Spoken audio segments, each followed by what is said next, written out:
বিসমিল্লাহির রহমানির রহিম। আসসালামু আলাইকুম। চুলা জ্বালানো ছাড়াই আজকে একটা ইফতার ডেজার্ট বানিয়ে দেখাবো।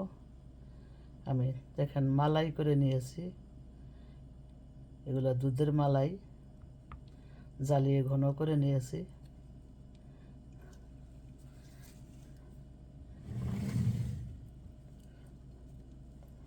এই দুধের মালার ভিতরে আমি 2 টেবিল চামচের মতন গুঁড়া দুধ দিয়ে দিলাম, যেন এটা আরও মজা লাগে।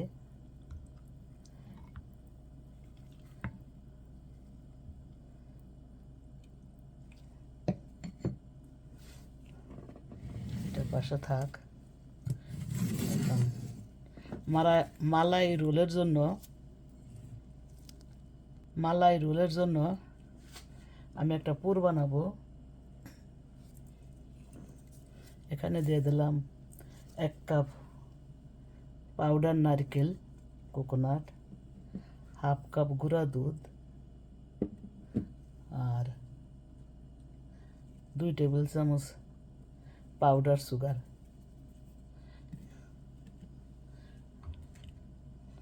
এটা ভালো করে মিক্স করব।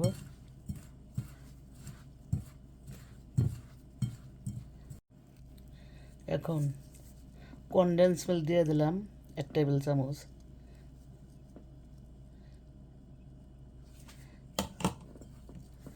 আর এখান থেকে মালাই নিয়ে, এই যে দুধের মালাই, এটা দিয়ে একটু মিক্স করবো, এটা পুর তৈরি করবো।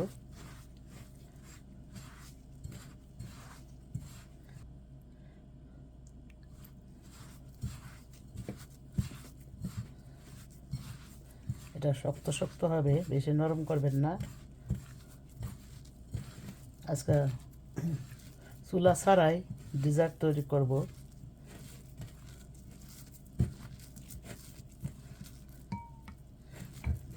হয়ে গেছে, দেখেন। আমি আর নরম করব না। এখন এই ব্রেডের সাইডগুলো কেটে নেব।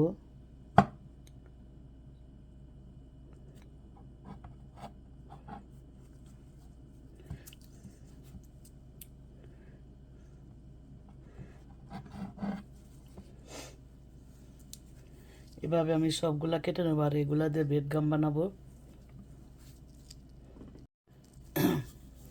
বেলুন দিয়ে এভাবে একটু বেলে দিবেন। আমি আরেকটা বেলে নিয়েছি, এভাবে সবগুলো বেলে নেব।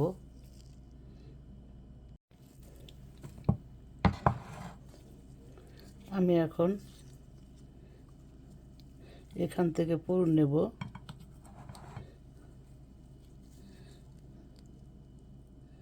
পুর নিয়ে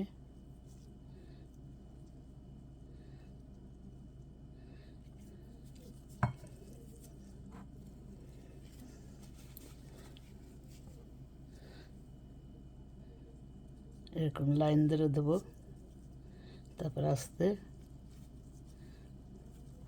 এটাকে ফোল্ড করে রাখবো।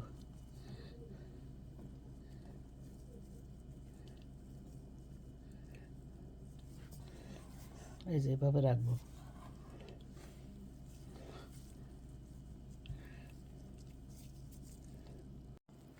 আর একটা দেখিয়ে দেবো। এই পুরটা এখানে মাঝখানে নেব, একবার ইজি। এটা আপনারা একবার দেখলেই পারবেন।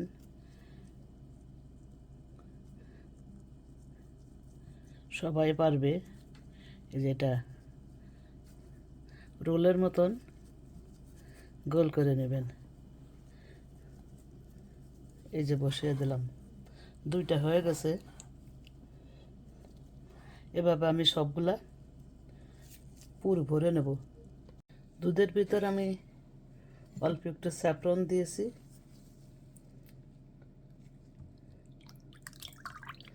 আমি এই দুধে মিষ্টি দেই নাই।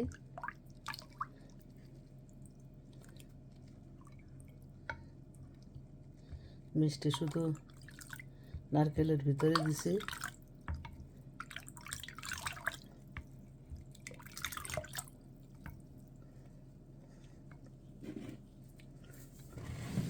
আমি সবগুলো সুন্দর করে রোল করে নিয়েছি পুর ভরে।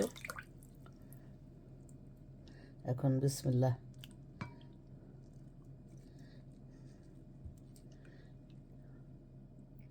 এর উপরে মালাইটা দিয়ে দেবো।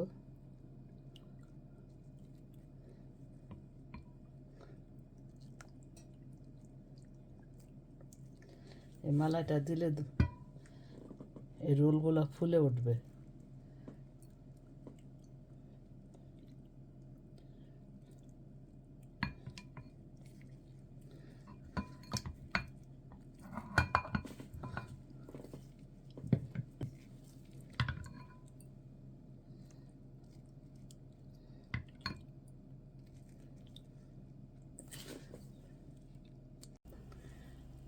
আমি এগুলা কালো কিশমিশ বড়, তাই কেটে মাঝখানে কেটে কেটে দিয়েছি। আপনারা ডিজাইনের জন্য আপনারা যদি কালো কিশমিশ না পান, তো যে কিশমিশ আছে সেই কিশমিশই দিবেন। মোট কথা ডিজাইন হলে হয়। আর উপরে আমি একটু স্যাফরন দিয়ে দিছি। আর ভিতরে তো মিষ্টি, আর দুধের ভিতরে আমি কোনো মিষ্টি দেই নাই, শুধু মালাইটা। তা আমার এই সহজ রেসিপি যদি আপনাদের একটু ভালো লেগে থাকে, তাহলে একটা লাইক দেওয়ার অনুরোধ রইল। সাথেই থাকবেন, বাকি আল্লাহ ভরসা। আবার হাজির হয়ে যাব নতুন কোনো রেসিপি নিয়ে। আসসালামু আলাইকুম, আল্লাহ হাফেজ।